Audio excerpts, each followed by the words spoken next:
अगं ताई, तू इकडे कधी आलीस? बरं ये बस. अगं 4 दिवस झाला आलीये. तुझं लग्न ठरलंय असं कळलं. म्हंटल मग जाता जाता तुला भेटून जाऊयात. अगं लग्नाला अजून 6 महिने आहेत ग. पण पत्रिकेचं म्हणशील तर टॉप क्वालिटीची पत्रिका असेल, एकदम फुल डेकोरेटिव्ह आणि इतकी मोठी असेल की लोक फक्त पानं पलटत बसतील. डेकोरेटरचं म्हणशील तर टॉप क्वालिटीचा डेकोरेटर मी हायर केलाय. आणि पुढे जेवणाचा विषय येतो. मल्टिपल क्युझिन्स असतील माझ्या लग्नात. जे पाहिजे ते जेवण मिळेल लोकांना. आणि माझा लेहंगा एकदम ब्रँडेड, 70,000च्या खाली घेणार नाही मी लेहंगा. मी पप्पांना सांगितलंय लग्न असं करायचं की लोकांनी बघत बसायला पाहिजे. त्यासाठी लोन काढायला लागलं तरी चालेल.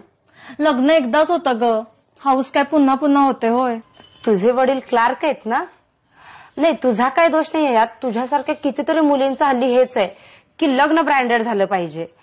तुम्ही आत्ताची पिढी ना असण्यापेक्षा दिखाव्याला लय महत्व देता. म्हणजे ताई असं का बोलतेयस?